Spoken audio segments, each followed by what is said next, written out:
பொள்ளாச்சியில் உள்ள மகாலிங்கம் பொறியியல் கல்லூரியில் சர்வதேச மகளிர் தின விழா கொண்டாட்டம். பொள்ளாச்சி உடுமலை சாலையில் உள்ள மகாலிங்கம் பொறியியல் கல்லூரியில் NIA கல்வி நிறுவனங்கள் மற்றும் யுவசக்தி மகளிர் நல சங்கம் சார்பில் சர்வதேச மகளிர் தின விழா இன்று நடைபெற்றது. NIA கல்வி நிறுவனங்களின் தலைவர் மாணிக்கம் தலைமையில் நடைபெற்ற இந்த விழாவில் தொழில் மற்றும் சமூக துறையில் சேவையாற்றி வரும் கோவை பாவை இன்ஃப்ரோ ஜியோடெக் நிறுவனத்தின் முதன்மை இயக்குநர் பிரசன்ன ராகினிக்கு யுவசக்தி விருது வழங்கி கௌரவிக்கப்பட்டது. மேலும் சுகுணா கலை மற்றும் அறிவியல் கல்லூரி பேராசிரியை சாந்தாமணி கலந்து கொண்டு சர்வதேச மகளிர் தின விழா சிறப்புரையாற்றினார். இதனைத் தொடர்ந்து NIA கல்வி நிறுவனங்களில் பயின்று வரும் 10 மாணவிகளுக்கு 10 லட்சம் மதிப்புள்ள கல்வி உதவித் தொகையும் வழங்கப்பட்டது. இதைத் தொடர்ந்து செய்தியாளர்களிடம் பேசிய NIA கல்வி நிறுவனங்களின் தலைவர் மாணிக்கம் கூறுகையில், இந்த சர்வதேச மகளிர் ஆண்டு இந்த தினத்தன்று இங்கே பயிலும் மாணவர்களுக்கு ஒரு பரிசு திட்டத்தை அறிவித்திருக்கிறோம்.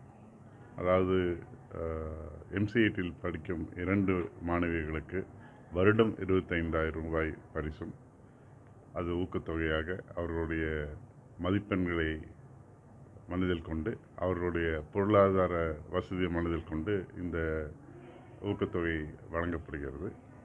அதேபோல் நாச்சிமுத்து பாலிடெக்னிக் 2 மாணவர்களுக்கும், நம்முடைய பள்ளிகள் பயிரும் 6 மாணவிகளுக்கும், மொத்தமாக 10 மாணவிகளுக்கு வருடம் இந்த உதவித்தொகையை நாங்கள் செலுத்த இருக்கிறோம். இது ஒரு ஆண்டுக்கு கிட்டத்தட்ட ஒரு 10 லட்சம் ரூபாய் வரும் என்று எதிர்பார்க்கிறோம். இதற்கு மேல் அருட்செல்வர் அவர்களினுடைய ஒரு நினைவாக வருடத்துக்கு 1 கோடி ரூபாய் வரை மற்ற மாணவர்கள் அனைத்தவருக்கும் சேர்ந்து உதவித்தொகையை வழங்கி வருகிறோம். அது ஒவ்வொரு மாணவருக்கும் வருடம் 30 அல்லது 40,000 ரூபாய் வந்து சேரும். அது அவர்களுடைய மதிப்பெண்ணின் அடிப்படையிலும் அவர்களுடைய பொருளாதார அடிப்படையும் வைத்து இந்த உதவித்தொகை வழங்கப்படுகிறது.